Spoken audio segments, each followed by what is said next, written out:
क्या आपको पता है कि देव, दानव, राक्षस, गांधर्व, दैत्य और देवता ये सभी सगे भाई हैं। देव, दानव, दैत्य, असुर, गांधर्व और देवता सभी एक ही पिता की संतान हैं, महर्षि कश्यप के।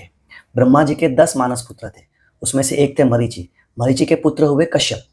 कश्यप को दक्ष प्रजापति ने अपनी 13 कन्याओं से विवाह करवाया था, यानी कश्यप ऋषि की 13 पत्नियां थी, 13 वाइफ्स।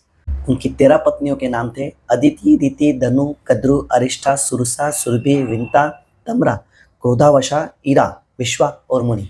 और इनकी जो संतान हुई वो उनके नाम से जानी गई। जैसे कि दिति थी, माता दिति के पुत्र दैत्य कहलाए, धनु के दानव कहलाए, अदिति के जो थे वो आदित्य कहलाए यानी कि देव कहलाए।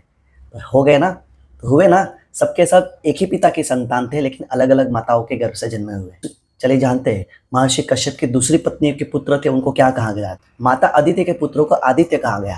वही आदित्य को हम लोग देवता मानते हैं, जैसे कि इंद्रदेव, वरुण देव, अग्निदेव, वायुदेव एक्सेट्रा।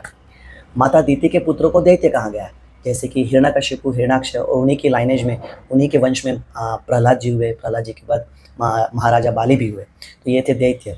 माता धनु के पुत्र थे, उनको दानव कहा गया। माता क्रोधावशा के पुत्रों को राक्षस कहा गया क्योंकि उनको जल्दी क्रोध आता था।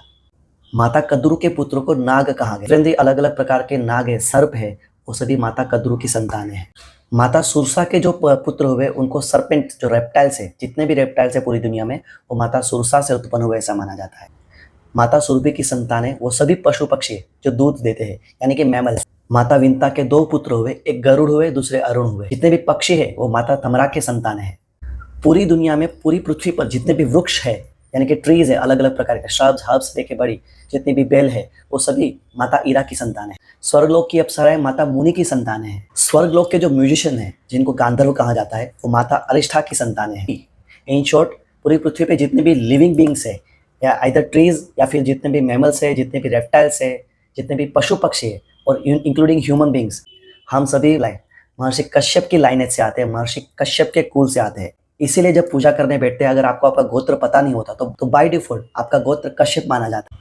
तो आज आपको पता चला होगा कि देव, दानव, दैत्य, असुर, गांधर्व, अप्सरा, वृक्ष, जितने भी रेप्टाइल्स है और दूध देने वाले पशु, सभी एक ही पिता की संतान है, बस उनकी माताएं अलग अलग थी।